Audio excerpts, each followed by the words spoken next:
Yeah, I just hope the listeners are actually making moves. Like we're touching on our 40s, well, I am. Some of us are over now. Easy.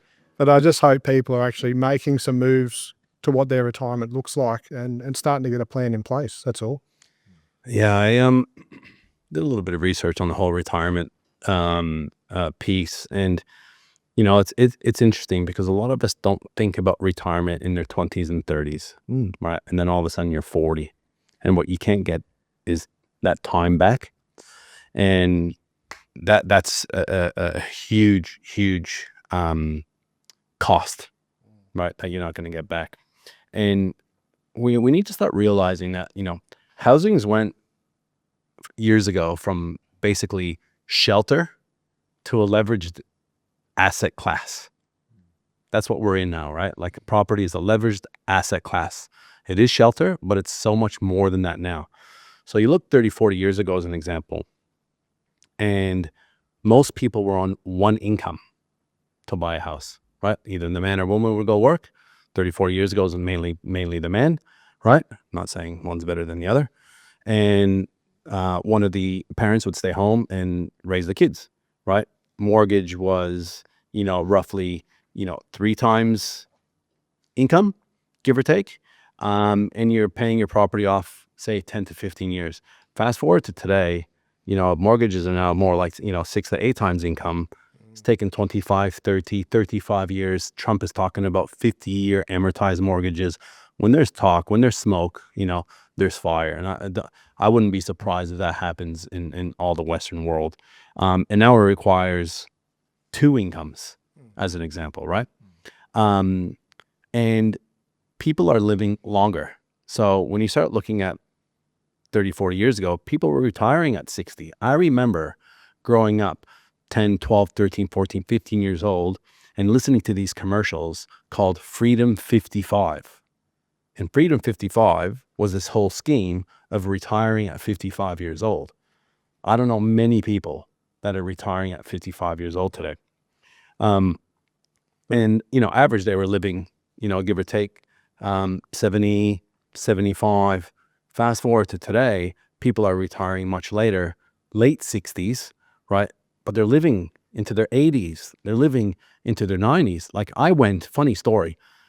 We moved into our new place, right? This is when you've moved into a good street. When your neighbor across the road is 90 years old and he's been there for 43 years and his wife's 75 and they invite you over for early afternoon Christmas Eve drinks to meet some of the other neighbors. So Jen and I said, you know what? And my father-in-law who's here said, we'll go and we'll take the kids. Average age was 80. I've been here 32 years. I'm 82. I'm 85. I'm 80, right? But they're all living still. They're all like, they need to fund their lifestyle still. They're still drinking beers. They're still, they got the prawns, they got the seafood out. There's still this affordability piece, right? But at the same time, you've got policy changes, and the goalposts are being changed, right? So you've got pension age that are increasing, right? So who knows today when you can get your superannuation? Is it 65? Yeah, 65, right? Like, do we think in 20 years it will be 65? No. Do we think it's going to come down or up? You know what I mean? Like, you're probably going to be 70, 75 before you can access that. And the issue with superannuation, and one of the reasons why I've never believed it in myself, is just it's just holding capital there, right? Meanwhile, you've got property that, these properties that are compounding so fast for multiple reasons, right? And we talk about this all the time on podcasts, and we got everyone in the comments. It's immigration, it's this, it's labor, it's whatever you believe, right? The data is the data. And in my opinion, these are why we're doing things like unemployable property and creating these events, because I'm telling you right now, Shannon and Carson are not worried about retirement. Okay. Kevin, who's on the pod, is a young 72-year-old, one of the youngest 72-year-olds I know. Why? Because he's active. He's not worried about retirement because he's still working. He doesn't need to work, right? He's made that much money. He doesn't need to work. But he enjoys his work. And this is why we're so passionate about what we're doing, because in my humble opinion, your job or your business, right? Most businesses aren't going to take you to the level that you need to in retirement. You need to be doing other things. You need to be looking at different asset classes, right? I'm not worried about retirement either because we've done the work, right? In our 20s, in our 30s, in our 40s. And let me tell you, if you're in your 50s and you're in your 60s, you're going to have to be doing something, right? And this is why we're doing stuff like the Unemployable Property event in March, right? To help people. And there's people from all ages there, from people in their 20s to people in their 60s, all different types of people wanting to do different things. Why? Because they don't want to be the person that's retiring at 75, that lives to 90, and they're living off the government. So can I give you 2 quick stories on that? Please do. Roger and Robin, clients of ours, he wants to retire. He retired at 58, which was last year. His problem was he believed that his process was if I buy houses all through my next 30 years, pay them off quickly, I can then sell one house at a time to keep my funding going. That was his plan. We switched him and said, no, you build a rooming house here and that's 110 grand a year income. We'll build your house with your apartment on top and 4 underneath, giving you another 88,000 a year from his PPR. He's now earning $188,000 a year. He lectures on cruise ships where he's off 40 times a year on how to navigate by the stars because people are interested in different things. And so he's got an incredibly active retirement. But the most important thing is his PPR is pulling in 88K and one other house is pulling 100. You know, you can probably get by as a pension on 188 grand a year. And so it's about thinking differently about your home. Your earlier comment about the word job. Job stands for just over broke. And too many Australians turn up for their job just over broke. And if they get a little pay rise, then it just means they might get a better seat on a plane or a better car or maybe a longer holiday.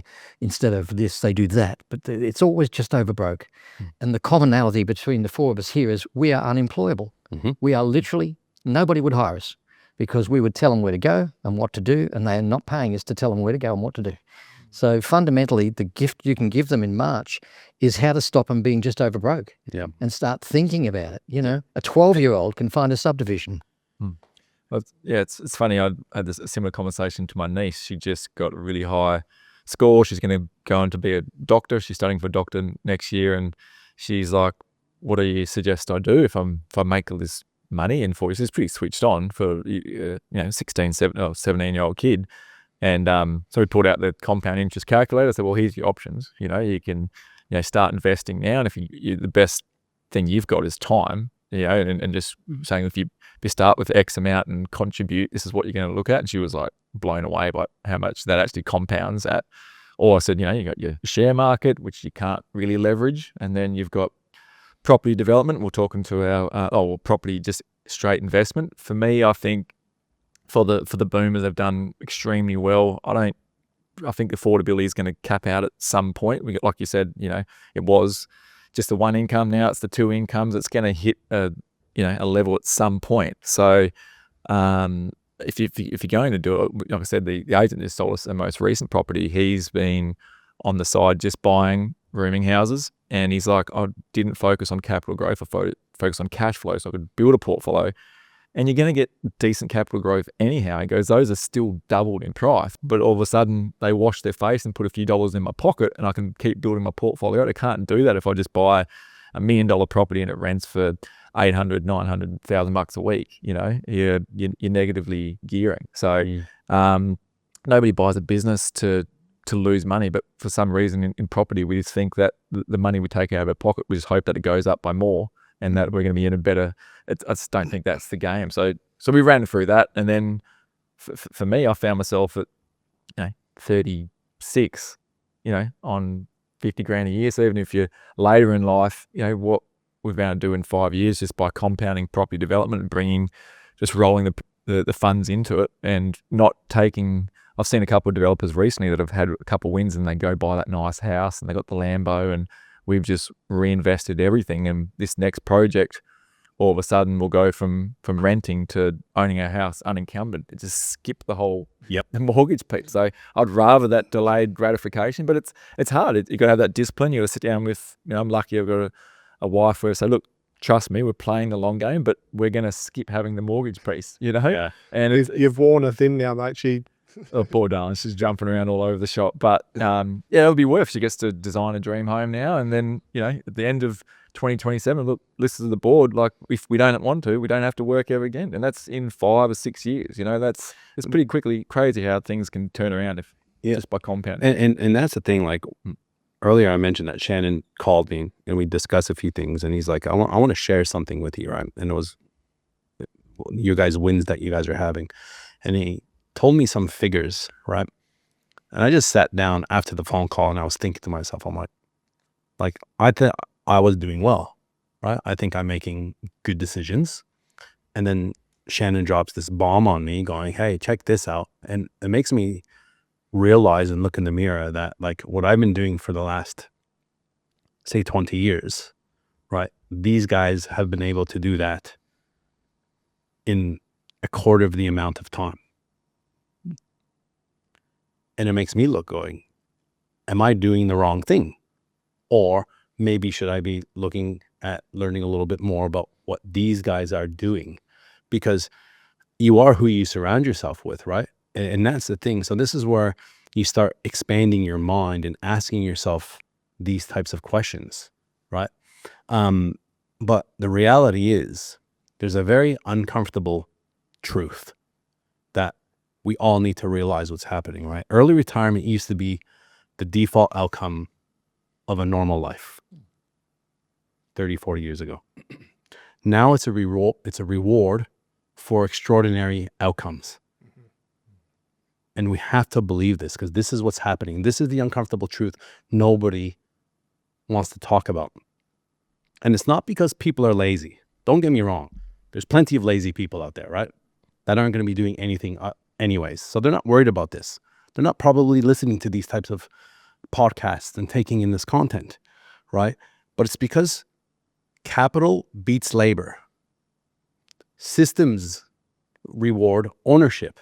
This is the way it is designed. We had a demographer come on that this is all he does. He looks at data every single day and he says, it is designed this way.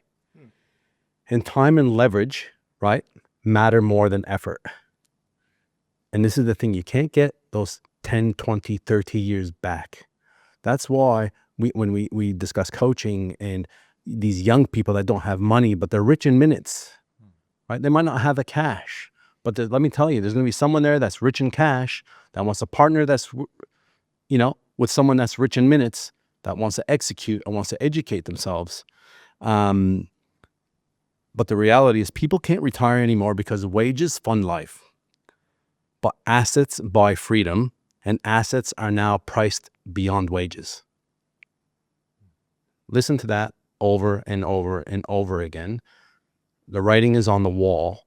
Whatever you need to do it, you need to start buying assets, in my opinion, whether it's with yourself, whether it's fractionalized ownership, whether that's with friends, just buy something. We said to a client, they had a real problem housing people. We said to them, okay, you're really into this homelessness and helping people. The government's going to give you $275 a week to help this, and you're going to help them teach a new job. So we moved 8 caravans onto a flood zone site because legally they're registered so we can tow them out when the flood comes. They're getting $300 a week for an $18,000 caravan. That's 100% return. The client's getting affordable housing, but those people have got the best quality life you can imagine. They love each other to bits. They're celebrating new learnings. 3 of my clients have retired pensioners. They didn't make it. And keep in mind that 80% of boomers didn't make it. They've got 20% of the money and 20% have got 80% of the money. That's what happened in the whole boomer race from 19 whatever to 1962-ish. That time, only 20% made it. It'll be worse for the next generation. It'll be more like 1090.